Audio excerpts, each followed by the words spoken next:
American Film Autopsy. Oh, yeah. Oh, yeah. Oh, yeah. It has returned.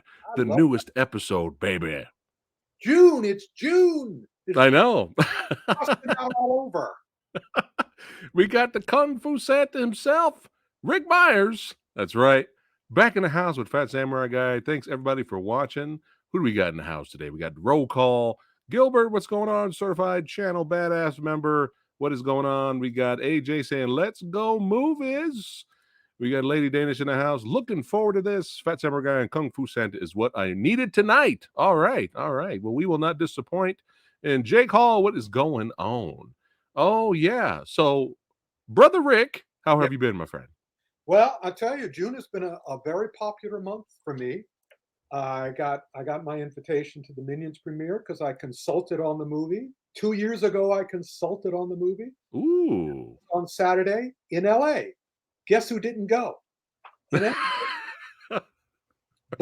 I should be seeing it soon. And all of you can see it this week and tell me what parts of it you think I suggested.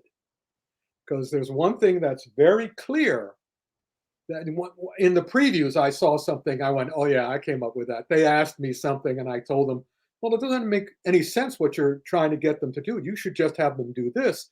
And I see all the toys and I see all in the previews and the commercials, they did what I suggested. But there was a lot of other things I suggested and you guys can all guess because I haven't seen it yet. So I'm not sure what made it in. Also, I want to ask you that when you see it, take a look in the background. And if you see anybody who looks like me. Okay. Because at one point, somebody at Illumination, very high up, sort of said, we'll put you in. Really? Okay. We can't give you more money, but we'll put you in. And I went, oh, for sure. I don't believe it. And I don't even think I'm in the special thanks either because I'm not. I have a DNR, do not reveal. But right. I didn't have a contract, so I doubt they can even legally put me in the special thanks. But they acknowledged that I did it. Then meanwhile, also coming up, there's this book. Yes. They shouldn't have killed his dog. And one of the reasons they used Gun Fu in the title, you see the subtitle there, The Complete Uncensored Ass-Kicking Oral History of John Wick, Gun Fu, and the New Age of Action, was because of me. So I'm told I'm all over this book. Nice. All right. It's by the same guys who did that great James Bond book, Nobody Does It Better, which I'm also all over. And they're doing a new book on the Superman films, which I'm not all over, but I was on the set of the original Chris Reeve, Richard Donner Superman in England on Pinewood Studios for 3 weeks. So I told them all about that. So I'm probably going to be in that book too, but that's going to be another year or whatever. So that's what I'm doing in June, in addition to some projects that I really can't mention. Oh, maybe off the air, Rick. Right. Well, you already know. Well, that's cool about the Superman book. All you DC fans out there, that's awesome because Rick was there when the magic was happening. I'll tell you what I told them in the book.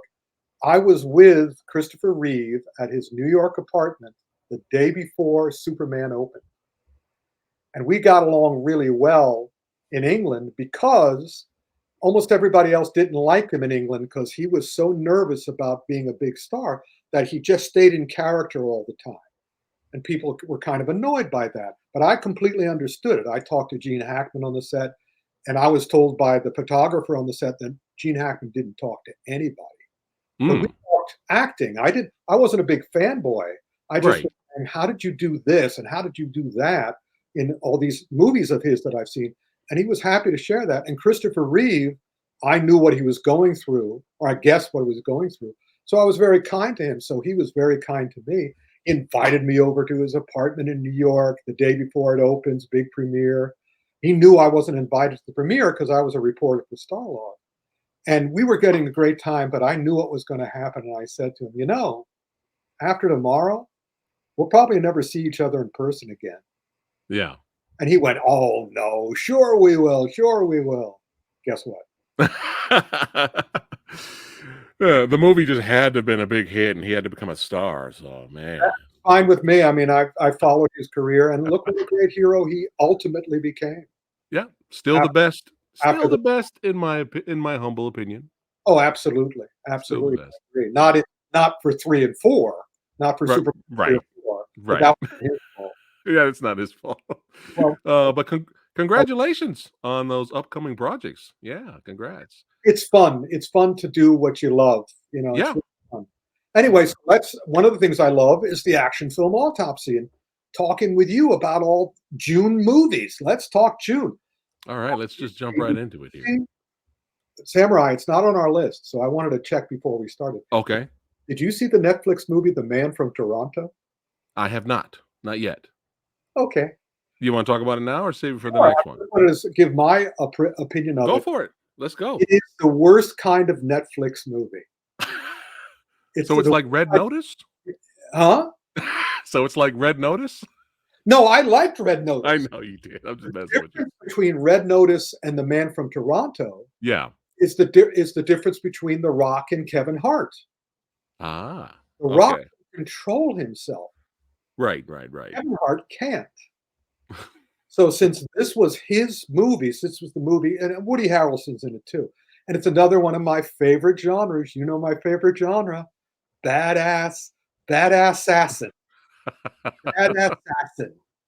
It's the assassination. It's the bad assassination. Another Hitman movie Right. directed by the guy who did The Hitman's Wife and The Hitman's Bodyguard and The Hitman. Oh, same guy. Okay. Same guy, but Okay. controlled by Kevin Hart. So it's out of control. Mm. And as such, and at this point, I am so overdosed on these assassin movies that I am sick, really sick and tired, especially with what is going on in the real world, Right. with just these callous murders. These, just everybody dies, people are blowing up, there's a huge amount of collateral damage. And I've decided, in addition to, changing the way people fight on screen, which is why I started the action film autopsy to try to change that. And it is changing to a degree. I want them to change the way they handle guns in movies because it's so effing unrealistic. Mm. I Okay. hardly think there's maybe 2 or 3 movies in the history of cinema which even gets close to communicating what it's actually like to work with guns, to use guns. And the way Schwarzenegger and Stallone would just use them like they were made out of feathers, filled with air and shooting people. One of Yeah. the I will tell you this, you don't It's know, fun though, Rick. It's fun. it's not fun. What's interesting is that the project I'm working on now is involving a gentleman who, through his life, had to kill a lot of people. Mm.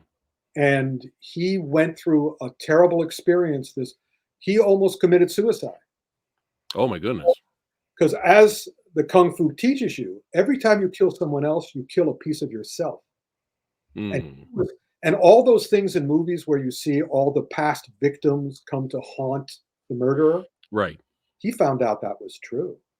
Oh. He Oh my hasn't goodness. he hasn't had a night without a nightmare for years.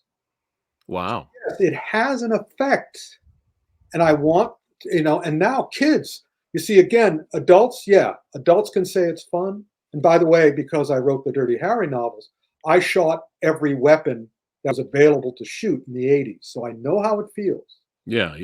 And I knew the rush of fear and power that I got every time I pulled the trigger.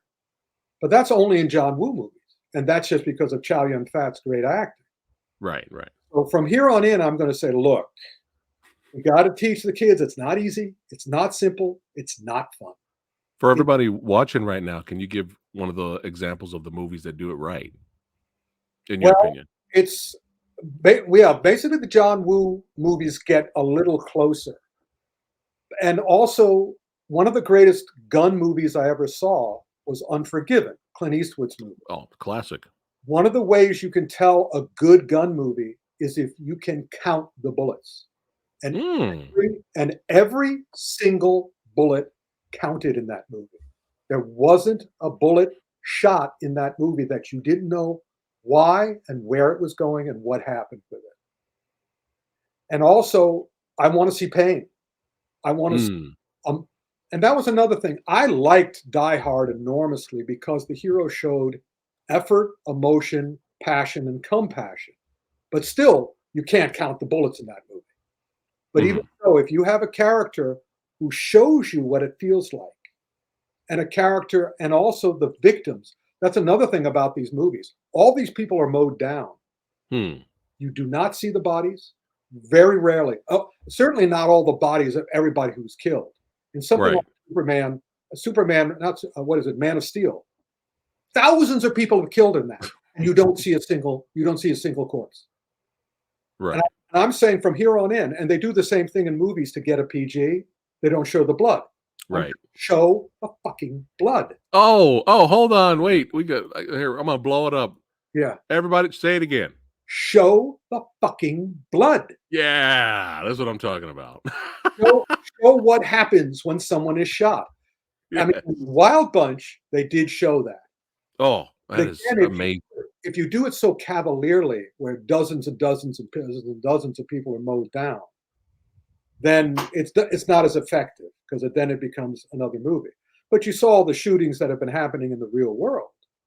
Yeah, imagine showing those. They won't even show those bodies. They'll show the other ones. They'll show Mhm. all the bodies in the movies. And I'm not saying cold turkey. We don't have to do this cold turkey. But come on, people, become a little responsible. Yeah. Well, that sucks That's about the the Man from movies. Toronto because Man to Toronto.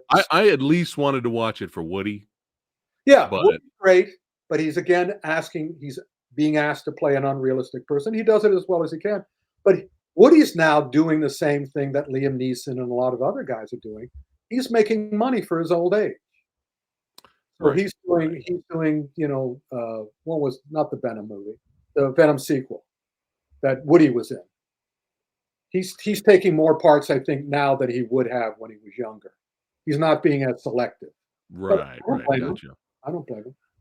Cassius Clay had a question here. He says, "Speaking of blood, who do we have to kidnap and hold ransom to get the uncut version of the Big Boss? I got to see that Saw scene. It's funny. That doesn't exist, right? That I was just a photo still. I saw it Oh in shit! the first time I ever saw the Big Boss back in the 70s. I saw that scene. So No way! I'll never forget it. That was just like in the theater. I was like, "Whoa, that was great!" And Oh, the nude of the laters. I saw the nude scene in that movie too. I right. don't know. Well, I saw it in good. Boston. I saw it Right. in my college years at the Symphony Theater in Boston, and I didn't know it was cut or uncut. I think after Bruce got big, Yeah. then maybe they started doing that. But basically, I have, and you can find them on the web. Hector, all these Bruce collectors. One of the famous Bruce collectors has got to have it. So Yeah. you don't have Wow. to kidnap them. It's Yeah. around their Cassius, you have to search the World Wide Web and eBay. Just go on Facebook. Just go on Facebook and look up some of Yeah. the Bruce pages, Right. and see all the names. Find the likely suspects. They'll Yeah, they'll because when I watched it was Fist of Fury, the Fox VHS release, oh, forget and it. then later that was the edited one, and then later I got like a DVD import, Mhm. and you see the end where the Bruce sticks the fingers in the villain, and then the blood comes out and all that. I thought that was the uncut version. I guess there's that Saw scene still out there. So great question from Cassius Yeah, and you can Clay find there. I'm telling you, you can find it. Wow, I'm not wow. I'm not a big fan of Bruce fans, so I don't follow I follow everybody else more than I follow Bruce. I love Bruce. Again, Yeah. that's something else you should speaking of autopsy, on the Reels channel, if you have the Reels channel, they have a show called Autopsy: The Final Days of, or The Final Hours of.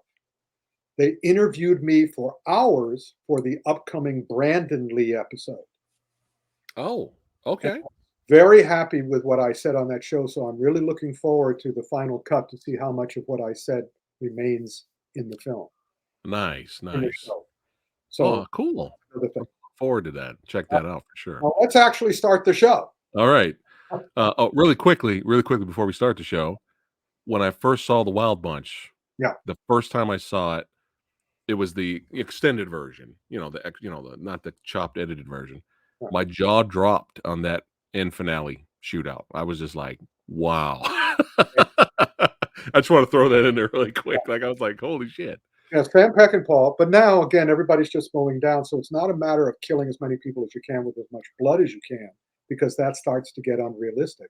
Just start spoonful of realism. Every couple of movies. You good directors out there, spoonful of realism when it comes to guns. That's right. Then we can get on to car crashes. And show the fucking blood. All right. Fucking blood. But don't show it in dozens of people. Have us feel it with one person we care about if you're going to shoot. There you go. All right, let's move on to our first film of the night. We got a lot to talk about tonight, and some of these Samurai Guy has not seen, but that's why you're here to hear what Kung Fu Santa's thoughts on these films and TV series. Some of these I did see, but first off, a movie with we're guaranteed to have no blood in it. Lightyear. What is your thoughts about Lightyear? I saw the trailer. Mhm. Wasn't really interested. It looked like another run-of-the-mill generic Nobody Pixar movie. is interested in this movie. It didn't do well the first week. I figured it would not, because this is 21st century Pixar. Pixar started doing all these awesome movies. And as most filmmakers will tell you, you don't want to do that, because you run out of steam very quickly. There's only so many great ideas. And if you use them all up, what are you going to do then? So what happened was, that was also the John Lasseter Pixar. And John Lasseter, they finally called him on being so handsy and being so power mongering and being so sexist. And so so Lightyear is in the same category as Toy Story 4. Which I didn't see, Well, by the way. there you go. Same thing. Most people that I talked to didn't go see it because they said Toy Story 1 through 3 was the perfect trilogy. Perfect. And therefore, why would we see this new one? Well, of course, I love Pixar, everything they do, although sometimes, like Good Dinosaur, and I think there was one, Brave, and there's some others that had problems behind the scenes, but most of them are great. And I know their hearts are in the right place. Yeah. There's always a reason for what happens. So what happened with Toy Story 4 is that they did not make that for you, the audience. They made that for themselves to exorcise the spirit of Lasseter out of the Toy Story series. Lightyear, they wanted to make that for themselves. For reasons I'm going to let you guess. But there's a hint. Money. No, it's not money, because they're not making the kind of money. Believe me, Pixar does not make this stuff for money. Okay. They don't. They've already made all their money with their genius movies. They're now trying to figure out what to do next. Already been up here, what to do next. So they decided to do Lightyear. They did the best they could. It's a very good movie. It's great science fiction. It's got real emotion. It's got real passion. It's a wonderful foundation for what comes up with Toy Story. That cat character is awesome. So I'd say he's the best character in the movie. Because he's the one thing in the movie that's Pixar. Everything is real. Everything else is human beings. The cat robot is the cartoon character. So it's a really, really good movie, as Toy Story 4 was also a really good movie. Okay. But they made a mistake this time by not, because usually Pixar and Disney do not reveal the plot in their trailers. They want to keep it as a surprise. I'm waiting for them. Well, of course, this movie is going to go on Disney Plus and do extremely well in 45 days, so they don't have to recut another trailer. But I was hoping that they would do, for the first time, a trailer that actually shows you the plot. and that might have made more people go, hmm, and want to go see it. Right. It's a good, and when you do see it, I think you'll enjoy it because Okay. but I'm a science fiction writer, so So it's fun. it's very it's very good. That's Okay. Look at that. the best phrase for it. I wouldn't use fun, although it is. The cat is fun, but the rest of it is very good. All right. All right. Well, that's good to know. I heard good things about what they did with Zurg. Yep, stay all the way to the end. Okay. Okay. We got All something the way. after the end credits. Yep. All right. All right. So thumbs up for Lightyear. All right. So I like the Harry Potter movies for what they are. They're entertaining, but I never when the movies ended, I stopped, and I'm not really invested in the books or anything else outside of that to continue. I was good with the movies. I was fine with the movies. So Well, Rick, the show is yours here. have you seen the Wizarding World? Because the Harry No. Potter movies were very entertaining and very good. The Wizarding World movies are just crippled.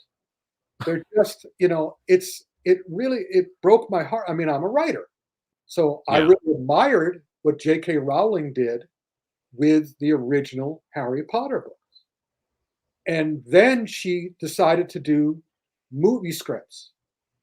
And I learned a long time ago a movie script is different than a book. It's a completely different art form to do. If you're, I mean, same thing with comic writing. I mean, I worked with what's his name, the Superman, John Byrne. John Byrne had Hmm. always wanted to be a novelist, not a comic writer.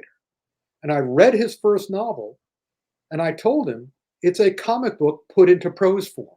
You want to write a novel, which is completely different art, which is why they got me to write the Incredible Hulk novel, because they wanted somebody who had worked in comics but had also written books, novels. So it's you can see the difference between my comic work and the Incredible Hulk writing novel. So in any case, J.K. Rowling comes and makes in the first Wizarding World movie. It was her version of movies she had already seen. It was just one film cliche after another. Okay. Then the movies, because she decided to get involved in something that she should have not gotten involved in. If she wants to tell her friends, her family, people at parties what she thinks about transgender, more power to you, JK. You can have your opinions. But again, what good would come? I would say to her, what good will come of this? Risk versus reward. Why is it so important for you to express yourself to a bunch of strangers, to go into a dark bar and say and give your opinion on how other people should live? So of course that helped her enormously. Actually, since the morals of the books are completely opposite from this take. Moral of the books is be who you are. Right. Be a muggle if you're a muggle. Be a wizard if you're a wizard. Be a sorcerer if you're a sorceress. The movies just kept getting worse. This is not as bad as the first three in the series. But that's not high praise. Saying that it's not as bad as the other three, it's still not good. So this is the fourth movie? I believe this is the fourth. Oh You my guys, God. if anybody watching knows that I'm wrong, I think it's the fourth. I could be wrong. It could be Okay. Still, I didn't know there were that many of these actually. It's So not that's as the point. good as the other ones. I mean, it's better than the other ones, but it's still Better than good. It's not not a even great movie. close to good as Harry Potter. I mean, Right. you have to be a real fan to sit through this, and it's fascinating to see the effect of J.K. Rowling sharing her opinion with the public had on her film, because they have that wonderful Harry Potter Broadway show, Harry Potter and the Cursed Child. Yeah, I saw the trailer for that. Yeah. They wanted to make a movie of that, starring Oh. the original Harry Potter. Okay, so it's just the third. It's the third movie. Grown up, but guess who's not going to be in it because of her? Right. He already came out and saying, "You really So she ruined another awesome thing she could have done. But if that's your opinion, you've already made all your money. You've already done great work. It's a shame that this is not great work. I sat through Right. it like this. Oh yeah, when you come back, Okay. I'll show you the expression. I Go sat. ahead. If I was wearing a watch, I'd be going. No, actually, I sat through it like this. Occasionally, I look at the screen. You mean you weren't excited to watch everyone's favorite actor in America, Ezra Miller? Ezra's good. The actors were great. I love Mads Mikkelsen. I mean, Oh, that's good. That's good to know that he was good in the film. So, and by the way, since we're the action film autopsy, let me talk about that. The action was uninspired. oh, boo. Let's do the action. Here we go. Here's the action in that movie. They Wait. just stand and point. That's it. Yeah. You think they get creative with magic? Let's go. Exactly. In other words, what's great about magic is that every wand holder has a different personality, and the wand can respond as they did in the Harry Potter movies in character. And here it's just there really was a sense. Yeah, there was a real sense of let's just get this done. It had the Rise of Skywalker feeling to it, which is Okay. let's just finish this. Let's just get through this. Yeah. Because they knew they were working. They were pushing the rock uphill, and not Right. Dwayne the Rock Johnson, the boulder. They were pushing a boulder uphill. All right. So the secrets of Dumbledore. Samurai Guy will skip that. That was good. Very good. Thank Very you. good, I have my moments. yeah, man. Now this, I'm not really into romantic comedies, but if I do come across a romantic comedy, and it's good, I can enjoy it. It's not my number one genre of choice. When I saw the trailer for this next movie, I was like, okay. The only thing I was like, okay, Daniel Radcliffe looks like he's having fun, and the Brad Pitt, like the snippet of the Brad Pitt scene that everyone raves about and says the best part of the movie. I was like, okay, well, that's kind of hilarious. I was definitely getting, Romancing the Stone vibes a little bit from the trailer. But listen, the movie is a ripoff. Romancing the Stone. It's practically a remake. Wow. Ludicrous how much comes from Romancing the Stone. So wow. if Romancing the Stone, you may have a little problem with the Lost City, which I did. Okay. So I wasn't so far off then. No, not even close. I mean, I kept on expecting to see the credit inspired by Romancing the Stone. Wow. It's a carbon copy. It's even more of a carbon copy than The Force Awakens is of Star Wars. It's even more so. However, it is a fun movie. Okay. If you stream it, you can have fun, but it's not serious in any way. Oh, believe me, there's no reality in this one. I mean, in other words, when people fight and when people do they're playing it for laughs. Yeah, you see the big explosions. The cast is fun. The idea is Romancing the Stone. Brad Pitt is great. Channing Tatum is adorable. But I love Sandra Bullock because she's shameless, and she keeps telling her director, "Yeah, do a close up. Do a close up of what appears to be my altered face." I mean, I'm not saying she had work done, but it sure looks like she did. Well, speaking of getting a lot of work done, that'll be an actress in a movie we're going to talk about a little bit later. Very true. That's very true. He did have a lot of fun. He won the MTV award for Best Villain, which I think was nonsense, but still, he was having fun. All right. Good. And the movie is fun. The movie moves along, and the fight scenes are really nicely done. Really? But Brad Pitt scene, it's making me really looking forward to the Bullet Train. Yes, I can't wait to talk about that with you for the next autopsy. Extremely well. And does anybody mind if I do a spoiler? No, go ahead. Brad Pitt at the end, in his mid part of his sequence, at the end of his sequence, he's only a cameo. Well, not a cameo. He's a guest star. Yeah. He gets shot in the head. He gets shot in the head. What? And guess who shows up in the end credit sequence? Who? Brad Pitt. He's back as the same character. That's all you need to know about the movie. He is shot in the head and he survives. He's just that badass. It's almost like Obi-Wan. He said, which is in a way, it's kind of true, because the guy who was the Australian, put another shrimp on the Barbie guy. Yeah, yeah. He had a brain tumor and he had to get a brain operation. And he was fine afterwards. And he said what Brad Pitt says in the movie, which is, it hit a part of the brain I don't use. Oh my God. So that's kind of true. That's hilarious. But that's the movie for you. All right, so it's all right. It's just like Obi-Wan, where people are constantly stabbed with lightsabers in the stomach, and they're fine. They're perfectly fine, yeah. They're perfectly fine. I just got to go rest for a minute. That's it.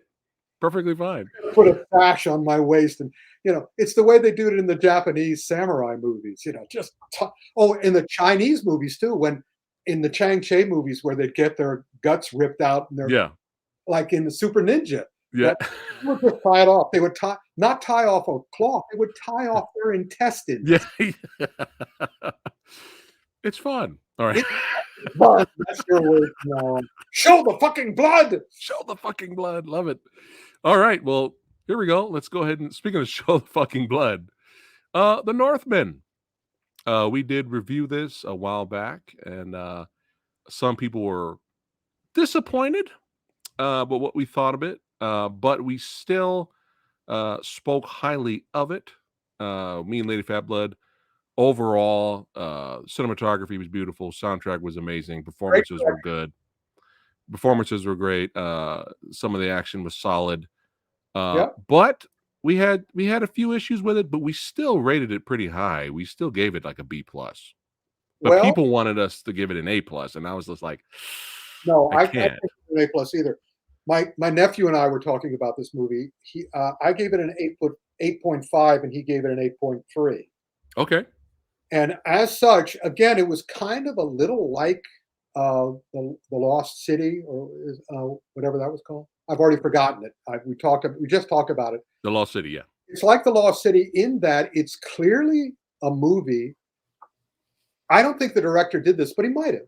Because, in Hollywood, when you're selling a movie, you have to say, it's this meets this. And this was very clearly Conan the Barbarian meets Game of Thrones. And Godfather. Mm-hmm. And so, of course, the studio goes, here's your money. Take your money, make the movie. And so, as such, so I'm watching it, and I loved, first I loved him, the star. Yeah. And then, I liked all the male actors. Oh, I'm going to be showing my sexism. Here goes my career. And every time Anna Taylor-Joy showed up, I sort of went, what is this starlet doing in this realistic movie? And then who showed up. Yeah. Nicole Kidman showed up, and I went, oh my God, it's turned into a zombie film.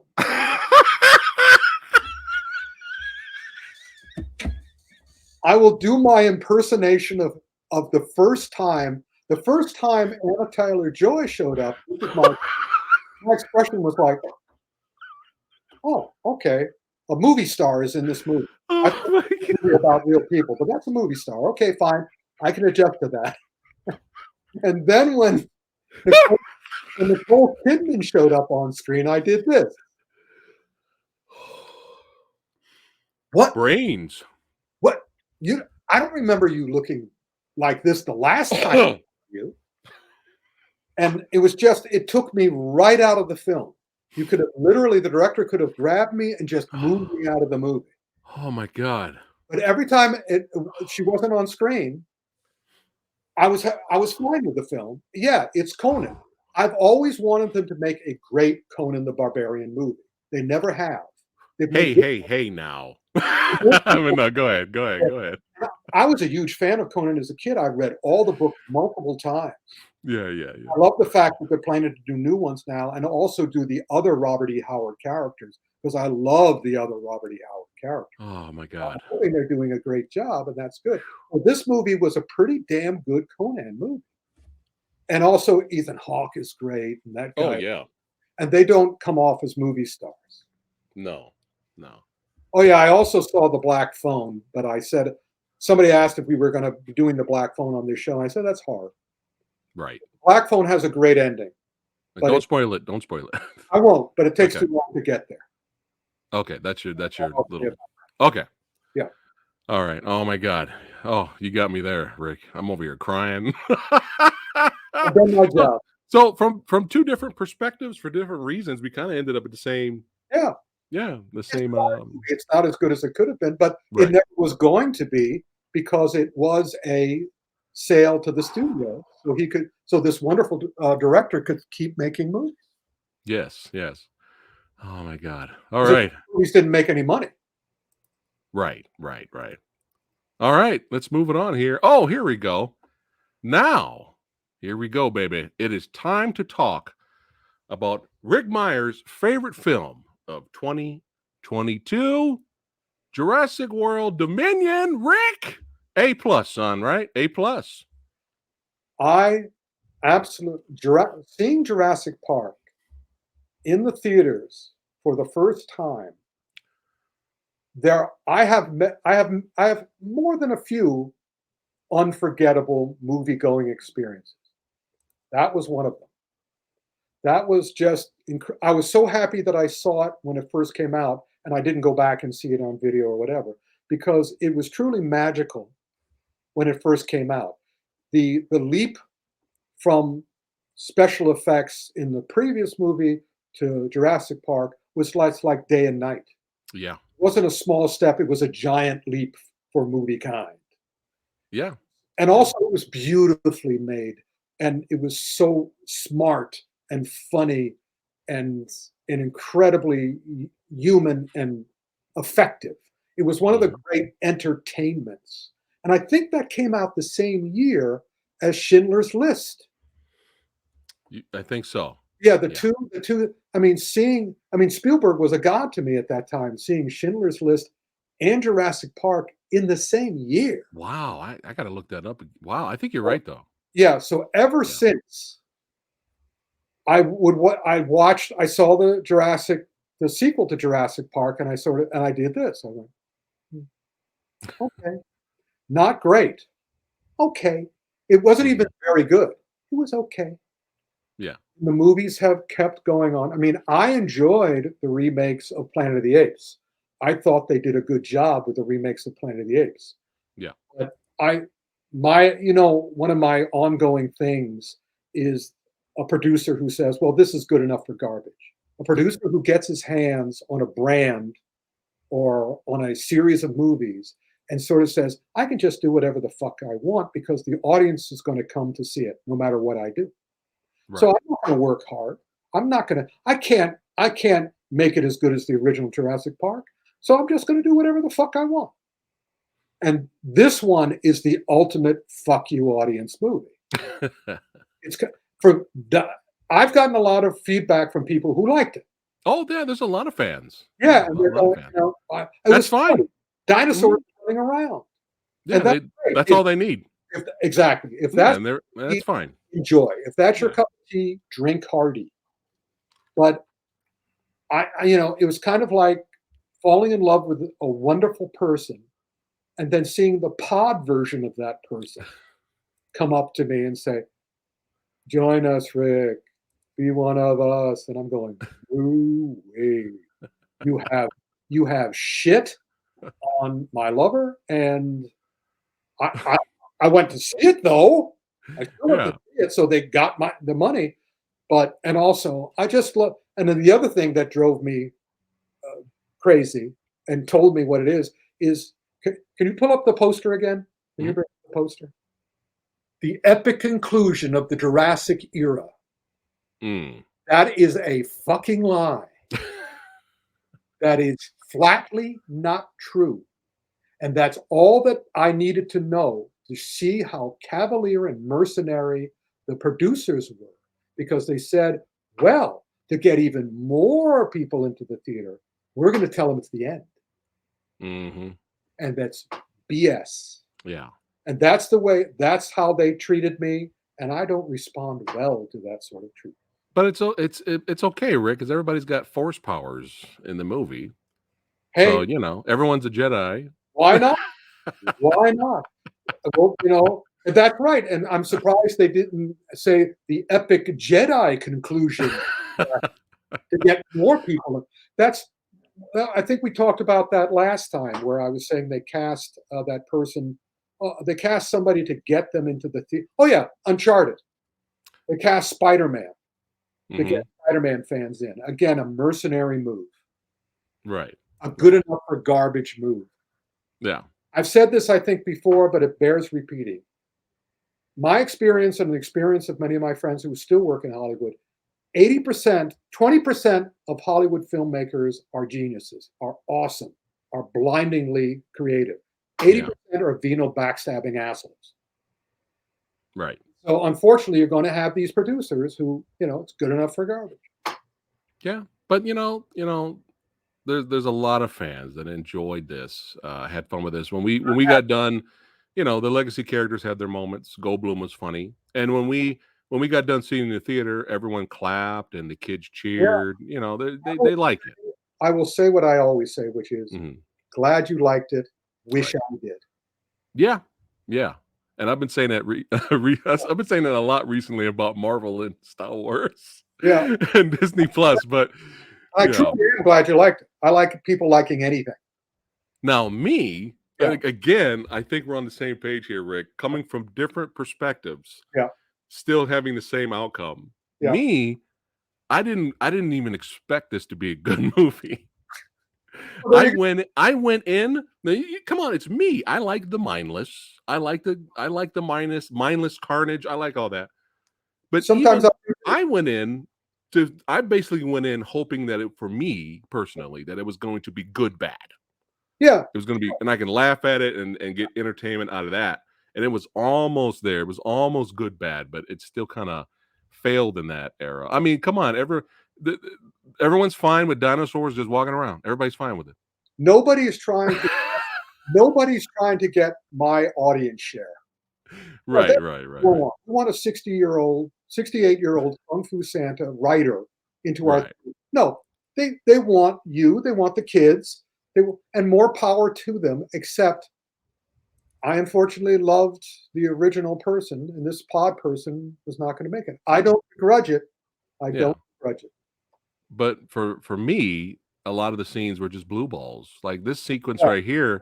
I was like, oh, okay, we got something good. We got some suspense, and then it just ends. Nope. This scene right here, I was like, all right, we got something good, something suspense. Oh no, it's over. And I got tired of that, But that's just me. And this is just me. So we didn't enjoy it. I hated it.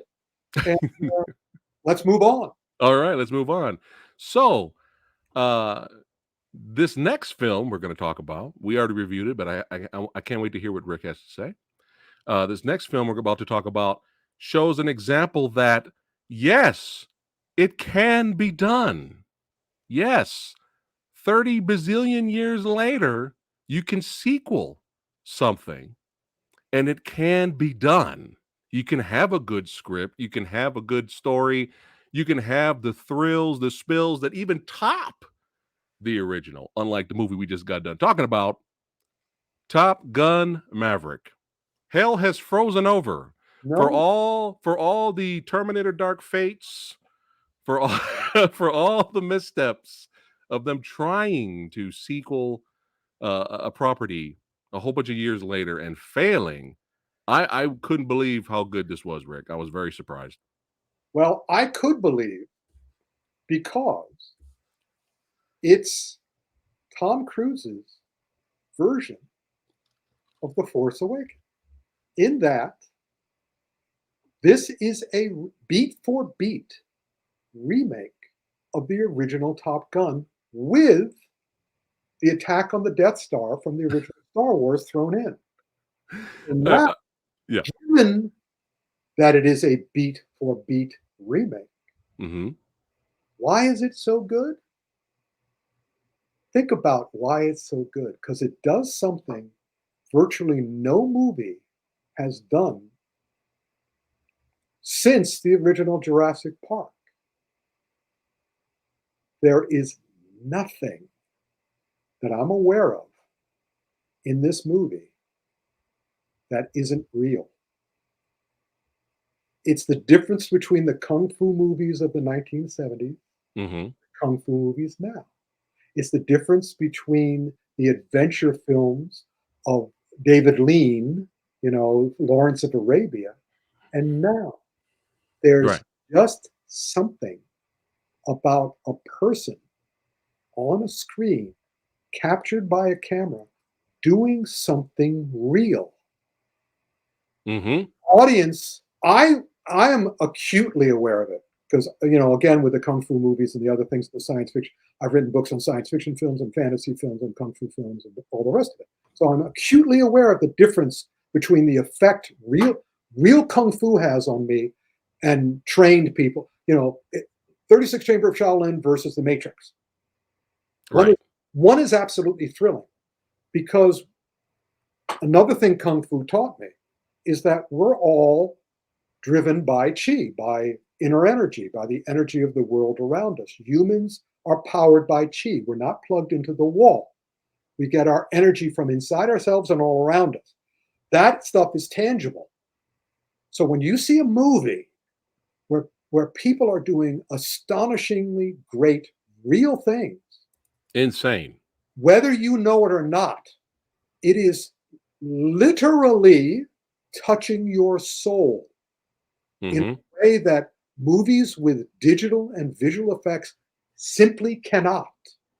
There's hmm again the difference between this and Jurassic World Dominion is that was a cartoon.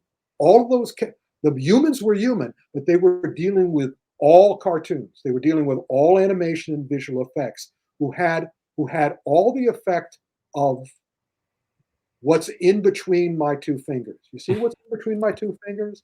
Nothing. It's air. But this, Tom Cruise actually did it. And it hit me in the heart. It hit me in the soul. It hit me in the brain. It was like, awesome. That's the difference. That's truly the magic of the movies. Yeah. Yeah. And it's Sure. kind of like last time we talked about Ambulance. I still haven't seen it yet. And I still might like it because it's me. It's me, right? But you said that Fine. the thing that you mentioned was you like real. Yeah. And that movie kind of failed in the reality aspect and like the realness of it because everyone's rooting, everyone was raving about the drone shots and all that, and you were just like, it's just a drone shot, Yeah. but it's not. You like the key word was real. I Yeah. remember you mentioned that the last time about the ambulance. So Actually, if you actually look at Top Gun Maverick, there's some really silly parts. There's really, it's kind of like the Star Wars part. They're never mentioning the villains, uh-huh. all sorts of stuff. But since you can feel it, you can touch it, and Yeah. Yeah. it touches the three places I'm looking for: heart, heart, mind, soul. Yeah. I love it. Absolutely love it. I But, was more props to all the fighter pilots that did all the real stunts. I mean, these guys are just amazing. Tom I too. loved I loved, the scene with Val, Yeah, with Iceman. That was great. that was sweet. That's what AI can do. That was the one false thing in the movie because he wasn't actually talking, of course. Right, right. Can't. But, yeah, just phenomenal, was not expecting it, and, it's funny you mentioned Star Wars because I've seen a lot of reviews with people saying this is the best Star Wars movie in years, which is hilarious. And true. Uh, but, yeah, so it can be done. It can be done, filmmakers out there. It By can the be way, done. it's not easy, but it can be done. No, it But can be again, done. filmmakers out there, the trick is don't try to do Top Gun Maverick. Try to do what Top Gun Maverick did with a smaller story. Mhm. Don't try to copy other people. Don't try to make it big. It's absolutely true that a human tear can be more effective than the biggest explosion if you set it up right. You Yep. don't just cry for the sake of crying. The movie has to work from a script standpoint, an emotion. All the pieces have to be interconnected. It's just like a good fight scene. It all has to have meaning, and the meaning should build. Which, in my opinion, did not work for me in the in this next movie, but I wanna hear what Rick has to say. Me and Alex, Richter, big shout out to Alex, we Oh! reviewed this film and, we came at it again with 2 different perspectives, Yeah. and, still it did not go well, for this movie, but I wanna hear what Rick has to say about, Yip Man: The Awakening. First, I want to find Alex. I said to Alex, um, Alex is a real Wing Chun guy, Mhm. and so he knows Wing Chun. But first, let Right. me preface this by saying it all depends the mood I'm in. Okay. In other words, I'm jonesing. I'm jonesing for kung fu. I mean, I'm a junkie, and they've taken away my fixes because now the kung fu movies are China's trying to denigrate all the kung fu heritage. Well, these streaming services in China, the Chinese Film Bureau is going, we don't care about Wong Fei Hong anymore. We don't care about Feng Sayuk. We don't care Right. about that. We want to denigrate them in the eyes of our people. So you guys can do whatever the fuck you want with them because we know you're not going to do a great job. So Welco USA is reaping the benefit of this and is making great deals with these. What is it? IQE. What's the name of the company? I forgot the name of the company that's doing them. I don't know if it's on here, but that's okay. But anyway, so it's a weird name. So Welco USA is getting all these films onto Haya, their streaming service, Right. and I have their streaming service. Mhm. So I do not come to these movies with a huge expectation because I've seen all the crap that China's been putting out the last couple of years. The gold-plated poo, as Right. my Ian Powers, my buddy in China, calls them. Yeah. And so my level is very low. So Okay.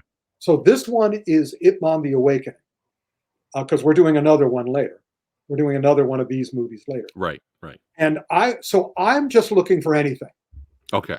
And so suddenly, now I will tell you what I said to Alex. What did you think of the Wing Chun in Okay. On the Awakening? And here's his quote because I've got it on. He wrote it out. Okay. Okay. It's some of the worst I've ever seen. The story is absolutely horrid and has not even the faintest to do with the actual life of the Grand Master. Typical Chinese revisionist history. These things notwithstanding, the story and choreography really sucks too. Okay. Well, I agree with half of that. Okay. But again, I'm comparing it to what I've been seeing lately. Gotcha. All right. What I want you to look for, if you watch Ip Man: The Awakening, I enjoyed it. The Okay. reason I enjoyed it is because these IQ movies or QI movies or Welgo Haya movies are short, sweet, silly, and fun. I should come up with another S word. What's an S word for fun? I enjoy it. Yeah. But the important is none of them are over 90 minutes long. Most of them are less than 90 minutes. And after The Man from Toronto is 1 hour and 57 minutes. Yikes. Yes. These movies, I believe Ip Man: The Awakening may be 90 minutes, but it may also be 86 or 87. I'm pretty sure the next one we're doing is 83. They move. Okay. They move. They're silly too, but the important thing is they're not stupid. I disagree with Alex that they're not stupid. They're taking the cliches and the stereotypes of previous kung fu movies and the characters of previous. They have Wong Fei Hong movies. We're going to be doing a Feng Sayuk movie a little later, and this one's an Ip Man movie, and they're doing them in a larger than life television. If anybody's ever seen the Chinese, the Hong Kong, and the Chinese television shows that are 30 to 60 episodes long, they're doing it in that style, but with high class movie video. They're not using film, of course. Okay. Thing I loved about the fights in this is they do something which I wish more people would do. Alex is the kung fu genius, and he's, to my mind, the Wing Chun genius too. Actually, I feel he's more the Wing Chun genius than the kung fu genius. I think I'm more the kung fu genius than he is. Because I know more styles. But of course, he knows a lot of, and he may prove to me the next time he sees me that he knows more styles. Mm-hmm. But in May, Yeah.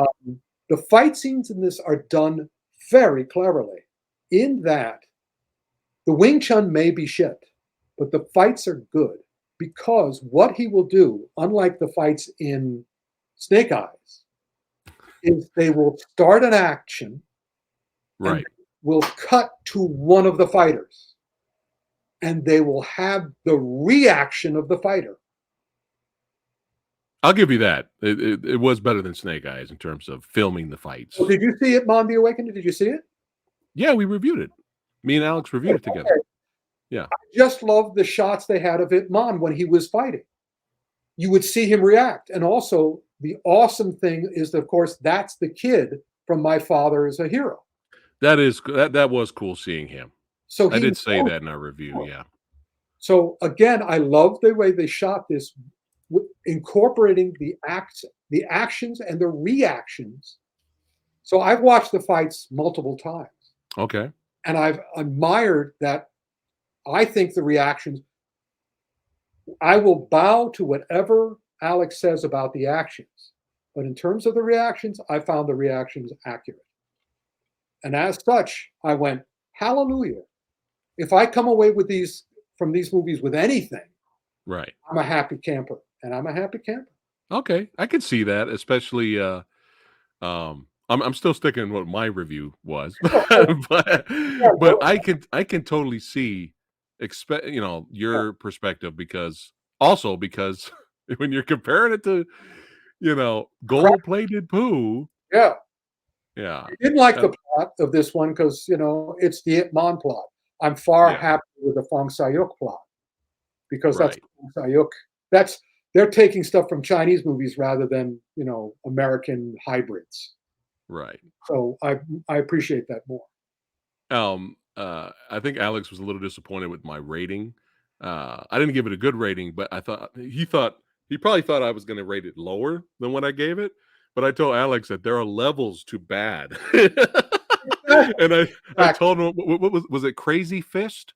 Was that just awesome? Yeah. Yeah, I told him, I was like, there's levels, man. There's levels. Yeah. And I asked him, have you seen it? And he was like, no. I was like, I dare you to watch it. And he's like, I don't want to. If you look up So Bad It's Good, Crazy Fist, there's a little picture of Crazy Fist. I don't know. I destroyed that one. You never forget Crazy Fist. That's true. I'll never forget it. That's true. I'll never forget it.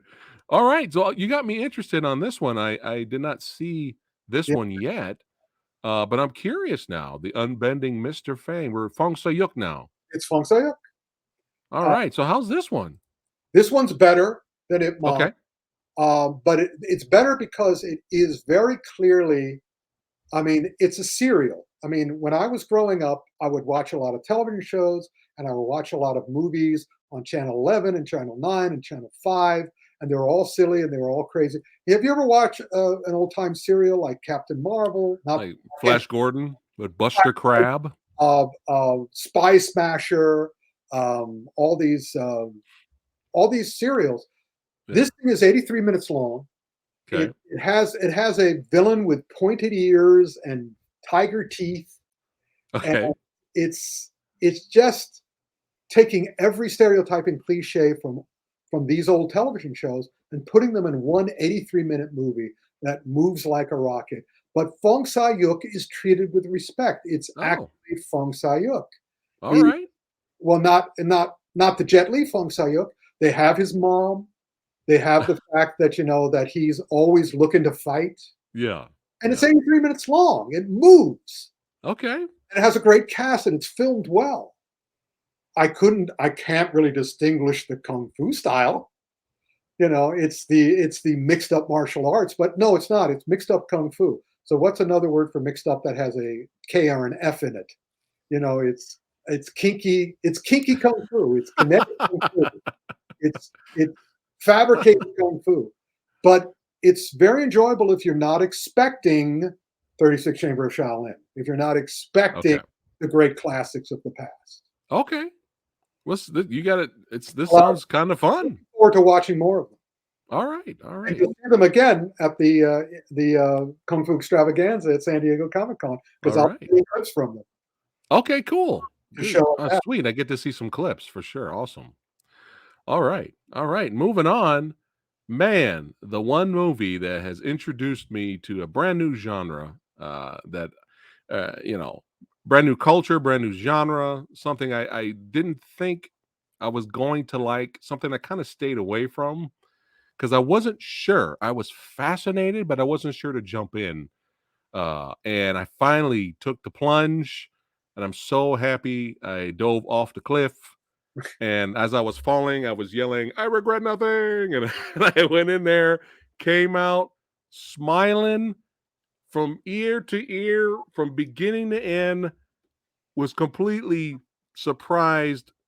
I even love the music in this. I even enjoyed the songs. Who am I? Is this the multiverse samurai I'm sitting having here? a bad effect on you. I'm a bad influence on you, my friend. But I gave it an A+. It's one of my favorite movies of the year. RRR, man. Wow. And I wish we got a chance to see it in theater. We tried to go see it in theater, but it was out of theaters by the time we got around to it. But we watched it on Netflix and completely blown away. And I couldn't stop smiling. When an Indian movie is good, and sometimes even when it's not that good, their formula, the formula for this is fascinating because I've seen a lot. I wanted after I finished my original kung fu film or martial art movie book back in 1985. I wanted to do a book on Bollywood. I wanted to do Bollywood film book, Hmm. but my publisher said they're not translated. Americans Okay. don't see enough of them. But I still had watched a lot of them. They were just incredibly cathartic, these movies, because they were all musicals. One of the craziest I ever saw was a Bollywood slasher film with Okay. 7 musical numbers in it, All right. but it was a legitimate slasher film. Wow. And it was also 2.5 hours to 2 hours and 45 minutes long. Yeah. That's what they do. They make all of these into not mindless entertainments, mindful entertainments. And I also saw one which was about 2 terrorist bombers falling in love. Again, 7 musical numbers. And at the end of the movie, the 2 embrace because the young man is trying to get her to stop being a terrorist bomber Yeah. and they blow up. Wow. Race and they explode. That's amazing. That's our kind of ending. That's Bollywood at its best. And what they did here, because I already told you about the other one on Netflix that I saw, and I've seen another movie since then. I'm going through them. Surveillancy, the cop movie on Netflix. Netflix. Also great, and that I think you'll enjoy. And again, Okay. everybody's got to watch the end credit dance musical number because it's "I do what I want, fuck you." So That's amazing. but RRR is kind of the ultimate. And what they're doing now is what I've seen them do in these other movies, which they're taking real life tragedies. India, of course, is a hotbed of terrorism. You know, the war between India and Pakistan is just going on and on and on. And so they take actual historical figures, and they take actual tragedies, and they Bollywoodize them. They make them easy for the public to cheer because the actual situation is incredibly tragic. The actual terrorist attacks are incredibly tragic, but they Bollywood them. They India filmed them. There But you go. RRR is kind of the ultimate version of this. They took 2 characters from history who actually existed, who lived in different times at the beginning of the fight for independence, and they had them meet. and then just had enormous amounts of fun. And as you can attest, stunning, even staggering energy. Oh, The energy man. of this film, and again, even though the fights are not real, the dance number is. Yeah. I was not expecting one of my favorite parts of the movie to be the dance number. Or I that was not expecting that, but I was enjoying it so much. previous one that I talked about, Sobrevivance, and Yeah. again, the dance numbers are unforgettable. The fights are completely elaborate. They're larger than life. They're Right. Jackie Chan combined with Choi Hark. Everybody's flying. But remember what Bruce said: emotional content. Yes. Emotional content. Hollywood has emotional content coming out of every pore, Yeah. out of the ears, the eyes, the nose, the mouth, every pore. Yeah. And as such, again, it's just like electric. It speaks to my heart, my mind, and my soul. And this movie is really the fights are. I mean, the fights. A lot of people talk about how great the fights are. The fights are nothing in this movie compared to the emotion and the dance number. It's just like a little bonus. It's a little explosive bomb bonus. Yeah, I think someone asked in the comments. I was trying to find it to put it on the screen, but Yeah. they were trying to ask both of us, do we prefer our fight scenes to be realistic and unrealistic? I'm both. It depends on the movie. I'm both. It depends on the movie. I'm yin yang. I'm a kung fu student. I'm yin Hmm. yang. Why do I Yeah, have to choose one? yeah. But It this, all depends on the film.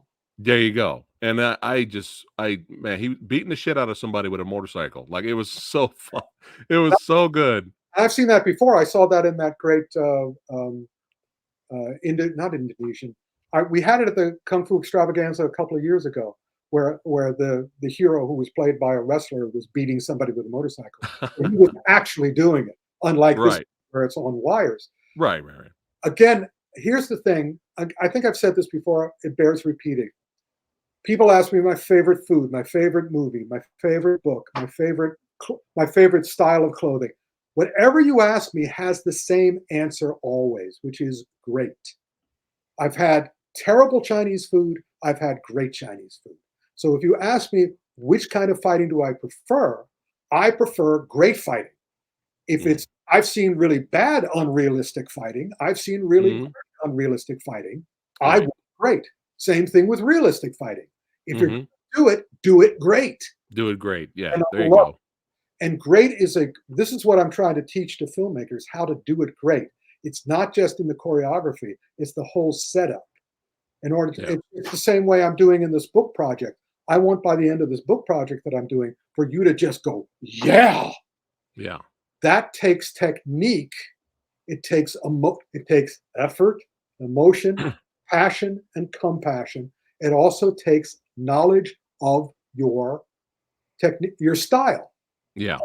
Doing it in a movie is different than doing it in a book. I've been very lucky throughout my now.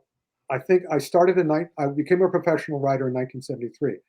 I realized the other day when somebody was interviewing me that I've done everything I've ever wanted to do, except maybe video games. I'm still hoping to do a video game. But I've worked in every other entertainment medium, every single one. So I know them all now. I Mhm. know the style and the format, and they each take a different approach.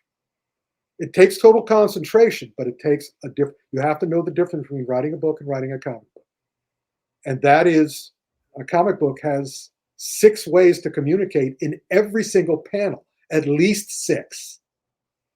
A book has only communicate, although you need to know how to use the format because in a book you're God, you control everything. Right. And you have to control everything. I've worked with script writers who wanted, oh no, who book, yes, television makers who wanted to write a book, and they gave me their proposal, and it was clear that they were script writers because they left out everything that the costume designer would do, the set decorator would do, the lighter would do. They left all that out. And in a book, you need all that. Yeah. You need my mentor, the guy who wrote the Destroyer novels, that Remo Williams was based on. Hmm. He had a list of the 5 senses up next to his typewriter because this was that long ago. He was using a typewriter, and he said in every single scene, you have to know how the hero feels, thinks, sees, smells. All the sensations. So yeah, so basically, yeah, whatever you do it great. But you have to learn how to do it great. And Right. the only true judge of it is you. That's why your opinion is as valid as mine. Because you, Fat Samurai, one of the reasons that I love you so much and that we do this together is that you're not telling me how I feel. You're telling me how you feel. And Yes. that's unarguable. Yeah. Absolutely true. That's how debate should be. Of course. We're not trying to create friction in our audience and Yeah. agitation in our audience like all the news media is. Yeah. So yeah. What else? But Yeah. really quick before we move on, this Yeah. was one of my favorite scenes in the movie. Oh, This was so thrilling. I was loving this. Oh my You god. know why I love this? I wrote a script for Jackie Chan and Vincent Lin called Arms and the Woman. And what it was Wizard of Oz meets 5 Deadly Venoms. And so I had this Dorothy going to try to find, it was called Arms and the Woman. I've been trying to sell it for years, trying to find her sister who was kidnapped by white slavers. And she goes down to Mexico and she starts doing the Wizard of Oz thing where she's trying to find somebody who will help her find them. And she finds 5 different people, one guy named Arms, one guy named Legs, one guy named Sparks, one guy named, I think 4 guys. Oh yeah, it was 4 guys because of Wizard of Oz. And there was Smith. Smith was Arms, Legs, Sparks, and Smith. And Arms was amazing with his arms. Legs was amazing with his legs. Sparks was amazing with gadgets. And Smith was amazing because he never tells anybody until the end what his first name is. Can you guess what Smith's first name is? Go ahead. Gun.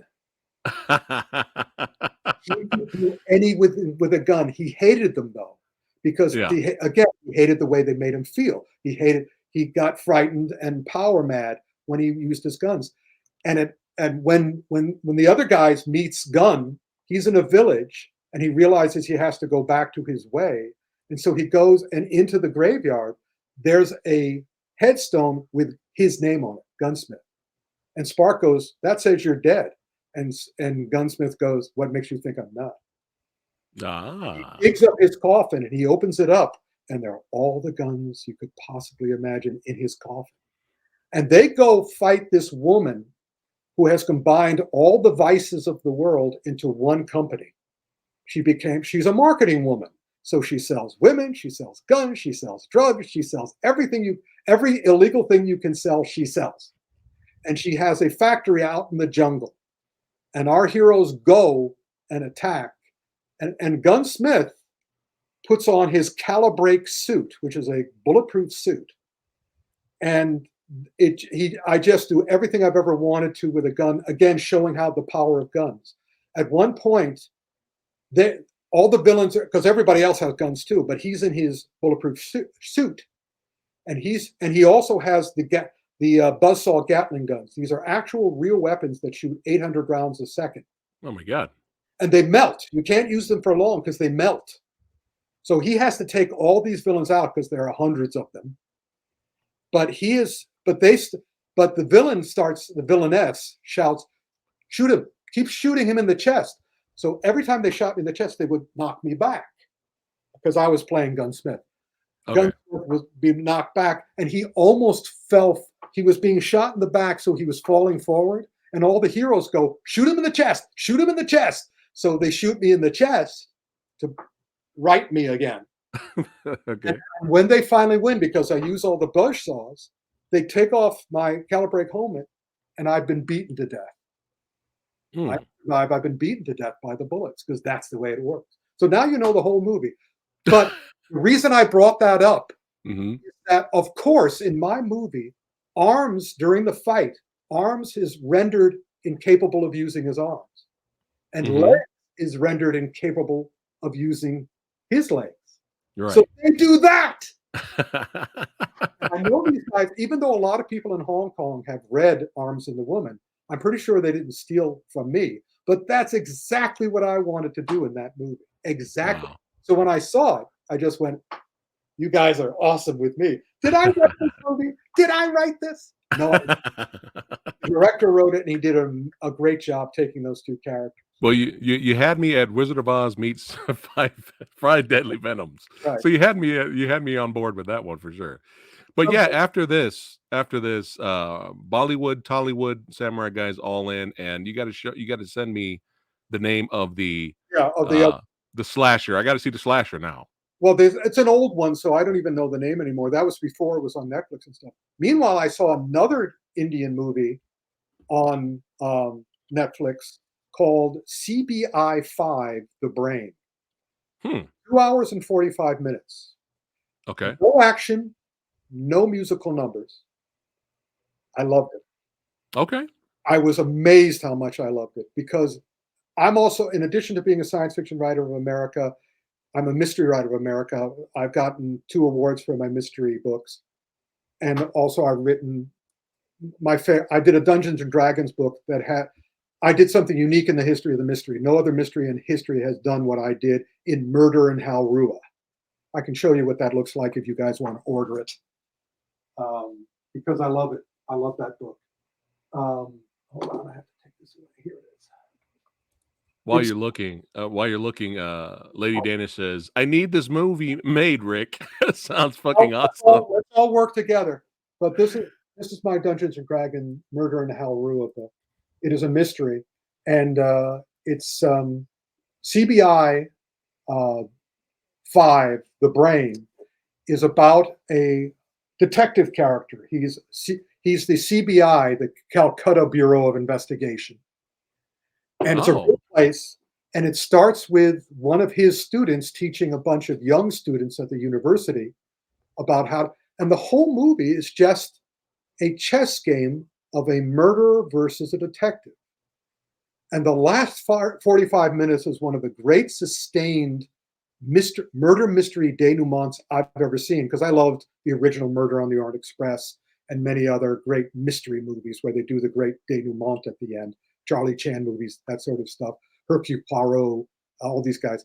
This 45 minutes of a hero, the detective versus the villain. And they keep turning it back on each other using the same set of clues. A Dungeons and Dragons mystery movie. I'm down for that. Well, that's different. I mean, the book, yeah. Yeah, the book. What the editor there was 3 books. There was supposed to be 5 books. It's called a fantasy mystery. Mhm. They hired Edgar Award-winning authors, of whom I am one, and we all were supposed to do it in the style of our favorite detective writer. And I did this in the style of the very little known. One person did it Sherlock Holmes. One person did Nero Wolfe. I did Ellery Queen. Ellery Queen is an astonishing mystery writer. He did one book that I based this on called The Murderer is a Fox, where he solves the mystery 3 times using the same set of clues. So that's one of the reasons I love CBI. So Okay. anyway, our Okay. is just so yeah, these are joyful. Now we're going to get down and dirty. Are we going to TV yet? Almost. Bo has he has a question off. Yes, this is off topic question. Is there Jif peanut butter in Cali? To be honest, I actually don't know, Bo. I actually don't know. Oh, there is. I live in Connecticut, and there's Jif in Connecticut. Where do you live? Okay. Bo, tell me where you live. If you Yeah, want, let us know. Let us know where you live, Bo. I will send you some. Oh, look at that. You have to pay for it. There you go. You have to pay for it, but Rick will send it to you. There you go. You had some other comments in here of people saying they still want that Wizard of Oz meets 5 Deadly Venoms. Script is written. Yeah. Script is done. Recently, who did I just send it to? Oh yeah, I sent it to the this Canadian film company who wanted martial art movies. but it was too expensive for them. They wanted really cheap ones. Copy that. This one isn't wildly expensive, but it's still got a fairly large cast. It's got the four main. It's got the girl in the four. The girl is only known as the girl. Right, right. Yeah. Really quick, those of you that are joining us, thank you for hanging out with us today. We're almost done. We're getting close. But just a quick reminder, Films of Fury. Get And- the book. Get the book. and And get the DVD. Arua Yes, yes. and Target, the new Target movie. Paramount Pictures has bought the rights for Target to be made into a Paramount Plus show, so we'll see what happens. Oh, shit. Oh, we got to get together and talk about that, Rick, if that comes out. All right, we have one more film documentary and then the two shows, and then that's it for today. Yep. Man, was this this was a good watch right here. Yeah. Kung Fu Stuntmen Never Say No. This was a really good documentary. I enjoyed it. My favorite part, well, there's a lot of parts in it that I enjoyed. Yeah. Much respect to all of those guys over there. Unreal. But I love the little bonus shout out to is it Lam Ching Ying? Lam Ching Yang.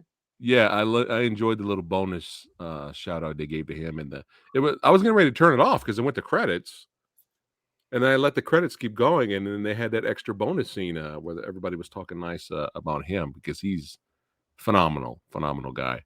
But the only thing this documentary was missing, Rick, was interviews with you and Frank Jang. Well, we've done enough of those. That's true. If you pick up the Kung Fu Trailers of Fury, which is on Blu-ray and DVD. Frank and I have a documentary on the history of Kung Fu films in the back of that. Nice. Extra. Bo said he's in North Carolina. Man, I will get you. You tell me what you want. You pay for it. I will send it to you. I'll have to get you the shipping because I'm going to make sure that it doesn't break. Thankfully, Jif, I think, is plastic container, so it's unlikely it'll break. But I'll make sure they don't break. You tell me how many you want. You tell me what kind. Do you want Bo to hit you up on Facebook or you can do it on Facebook, Instagram? You can email me. I mean, if you think I should give them my email address. That's your call. Well, have you had any nightmarish events on that? Any crashes? No. Kung Fu Rick Myers at gmail.com. But spelled right. Yeah. There you go, Bo. RICMEYERS. Or you can get me on Facebook because I have my own page. And it's in the description box below of this video too, Bo. Yeah, just Instagram and all that stuff. Tell me what you want. If you want, I will go to the store and I'll take a picture of the GIF that's available. There you go. All the different kinds of GIF. Because there are like 5 or 6 kinds. Is GIF rare or something? Or for him, apparently in North Carolina and California it is, but not. Okay. I've had it all my life. All right. So Rick, quickly, you want to talk about Kung Fu stuff? Oh, absolutely. I mean, this is kismet for the Kung Fu film fan. For people who don't know Kung Fu films very, very well, some of the faces might be unfamiliar, but the stories are incredible. I know all these guys. I met a lot of them, and I am so happy that they did. Oh yeah, there's Mars. Mars. I should have sent you the picture of me with Mars. You could have put that up after that. And I respect these guys incredibly because they put their bodies on the line. Yes. I mean, people are saying, why don't they have stuntmen for La Kali Young? I said, because there were no stuntmen for La Kali Young. I mean, they did it all themselves. They were the Gene Kelly and the Fred Astaire of the industry. But yeah, this is awesome. It's just, it's these guys deserve this so much. Oh, and yeah. I'm so happy. And they did it and they also subtitled it, which was very kind of them. Yeah. So yeah, I didn't know that when Bruce Lee passed away that the action movie industry kind of dipped. Oh my God. A lot of these stuntmen they didn't have any work. I didn't know that. That's why they had to wait 5 years for La Kali Young to come into it, because Bruce died in '73, and his first movie as a director was '78. Yeah, and they were a great credit, well deserved to the master, La Kali Young. Yeah, they were saying that people got so much interest into kung fu movies again when his films started to come out. He did They were- something completely. He and excuse me, I made a mistake. I apologize. Jackie Chan was 1978. Okay. Locke Young was 1975, and Okay. Okay. and they built. So he created it because he wasn't. He worked with Bruce Lee when they were both child actors, but Locke Young did something, and Jackie did something completely different. Hmm.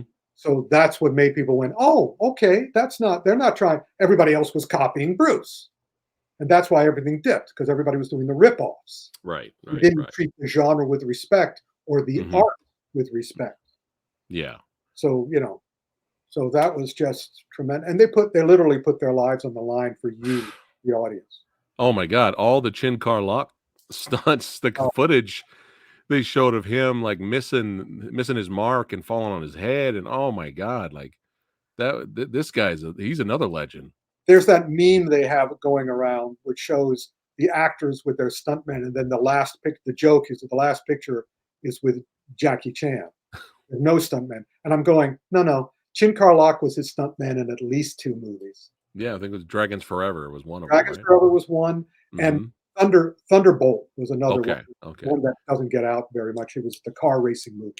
Probably one of the most craziest stunt, was this scene here. Oh my god, when these guys talked about that. This was insane. Yeah, I was like, "Oh my god." Like, this stunt was just like, how did nobody die? that's Eh the question. That is the question. These Yeah, guys, well, they missed the target. They constantly missed the target. and it wasn't enough to just fall out of a building with an explosion behind him. Chin Carlock had to hit his head Mhm. on the scaffolding sticking out there. That was I was just tough, oh, man. but they mostly missed it. Yeah, if you went to work with Sammo Hung, you had to love Sammo Hung. Yeah, they were saying stuntmen were like, "No, oh, I can get work with Samo? Oh, no, I'm good." Like, they didn't wanna do it. Sammo's like Michael Bay, except not with toy cars. He's Yeah, with actual people. He's yeah. just throwing them. But, yeah, much respect, to all of them, and, a great It- documentary. You guys watching should check it out It's for also sure. on Hi-YAH. On the Hi, Yes. any kung fu fan at all should get Hi-YAH because they've Mhm. got a lot of really great stuff, and they're putting more of the classics on all the time. Yes. Righting Wrongs just dropped, Yeah, and Shanghai's coming up. yeah, yeah, yeah. So, yeah, definitely check it out, all you kung fu movie fans out there. Alright, I did a whole rant about this. I talked about the good, the bad, and the ugly. It is time for Rick to talk about Help Me, Obi-Wan Kenobi. Well, in all honesty, I really can't talk about it without talking about Ms. Marvel as well. Okay, They overlapped for 2 weeks. They both came on the Wednesday, okay. and one is Marvel, and they're both on Disney Plus. So here's the deal. Which I have not seen. Yeah, you haven't But seen yeah, Ms. go ahead. Ms. Marvel. I loved it because Ms. Marvel was an antidote to Obi-Wan Kenobi, and Wow. Kenobi was not an antidote to Ms. Marvel, but was a yang to Ms. Marvel's yin. Okay. So they worked very well together. And the other thing that I did every Wednesday, I would watch Obi-Wan first, Ms. Marvel next, and then I would go to YouTube and I would watch the Easter egg shorts of Screen Crush and New Rockstars, who told us, went through both shows scene by scene to show everything that we may have missed or we didn't pick up. That added enormously. And what Screen Crush, what's it, Emergency Awesome, the British one, the same thing on YouTube, Mm, and Screen Crush all pointed out was that there were 6 episodes of Obi-Wan Kenobi for a reason. okay. And that's because they are doing with Obi-Wan Kenobi what Lucas did with the prequels and what Lucas did with Star Wars, which was nothing in Star Wars is original. It's all based on something else. It's all inspired. Hmm. The only reason he did Star Wars in the first place is he couldn't get the film rights to Flash Gordon. So he did his version. And if you see the first movie, you'll see Dune, you'll see Little Fuzzies, you'll see Dam Busters, you'll see all manner of stuff he throws in. There's nothing in that movie that he hadn't already seen somewhere else. So then he does the prequels. And then Disney starts doing the remakes of the prequels, Force Awakens, et cetera, et cetera. Hmm. So everybody's trying to cure the other part. So what Obi-Wan Kenobi, they're taking the they're taking the first 6 Star Wars movies. The whole idea of Disney has been to get rid of the taste of the prequels from the audience's mouths. They tried to do that with the movies, but they were playing chicken and they chickened. They chickened out. Right. And then they just got deeper and deeper into shit. Mhm. But now we have Favreau. Now we have Filoni. Now we have Feige. And they're saying, this is what we're going to do. We're going to rejigger it. Because they were all royally pissed that Disney just did a blanket thing saying all the Star Wars comics, all the Star Wars books are not canon. Right. I remember that. That's bullshit. Yeah. Those were the best things that they Mhm. did with Star Wars because George Lucas wasn't controlling them. He didn't read over the book and say you can't put this in. He didn't go onto the set and said you can't have that act, you can't have good writing, you can't have good acting. No, these were good. So what's happening is they're now threading them through. They're rejiggering the story. And I was going to love Obi-Wan Kenobi. It is extremely flawed. There is Mhm. one thing that Star Wars doesn't have any of now, which is there is absolutely no urgency or suspense Mhm. because we know how it ends. Exactly. So it's like I'm watching these fight scenes and I'm watching these chase scenes, Mhm. and everybody's like, come back to me. Everybody's like this. I mean, the gigantic Darth Vader ship is following the ship in this last, I think it's the last episode, the second last Yeah. episode, Yeah. and they're Yeah. firing at them. Yeah. Everybody on board, a whole bunch of women and children and innocent people, and Princess Leia as a child, Yeah. and they're all kind of, oh, so what are we going to do? Yeah. We're just hanging out. What do you want to do? Oh, well, we got to fix this thing. Well, I'll fix this thing. And it's like, and the first confrontation between Obi-Wan and Darth is that they face each other, and Obi-Wan trots away. Yeah. He runs away. Yeah. But he's more walking than he is running. He turns around and leaves. And what does Darth do? He stands there. And the next scene, you see Obi-Wan coming up like, not fast. And it's the same thing. I mean, there's no urgency. There's no suspense. I did love my favorite scene in the whole series, and I absolutely adore it, is the flashback fight between Anakin Yeah. and Obi-Wan. That is Yeah. beautifully choreographed because, again, it's doing what I'm saying. The character is everything. They Mhm. fight in character, and the power of the sequence is from their personalities and their characters and their interaction and their story. And Right. also, for the very first time, Hayden Christensen was allowed to act in a Star Wars thing Yeah. Yeah. because he was straitjacketed in the original. Mhm. He was. I asked someone who's been on your show before to ask he was friends with Natalie Portman, and I had him ask Natalie Portman how George Lucas directed them in the prequels. And basically her answer was, he basically said, say it faster. No, don't say it with emotion, just say it. It shows. Yeah, all these wonderful actors, except for McDermott, who knows how to get around that kind of crap as an English trained actor. Right. We're just completely straitjacket. And Hayden went crazy. Christensen went crazy. And here he finally gets to show what he can do. And Mm-hmm. he should have always done. And of course, I love Ewan McGregor. Yeah. I mean, They both were good in the show. yeah, if you watch him and then you watch Obi-Wan in the original movies, you see the little things Ewan is doing to echo Alec Guinness. Yeah. So again, That's a positive, yeah. And we said that too. Yeah. I disliked most of the Star Wars movies. I've tolerated some others. I've only loved two.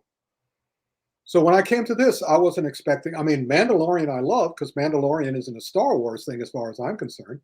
It's Lone Wolf and Cub, Lone Wolf and Cub, yeah. man with no name. Mm-hmm. In his case, man with no face, although they gave him a face eventually. And Lone Wolf and Cub. So I am not expecting originality from anything in Star Wars. Right. So I'm not carrying that yoke. So I'm able to just sit back and go, let me get what I can get out of you. Okay. I can get through all this. Oh, look, there's a peanut. Yay, there's a peanut. Oh, a small piece of chocolate. Oh, M&M. M&M. Oh, a peanut M&M. It's the trail. Yeah, it's the trail mix. You're looking for those M&Ms. Yeah, peanut M&M.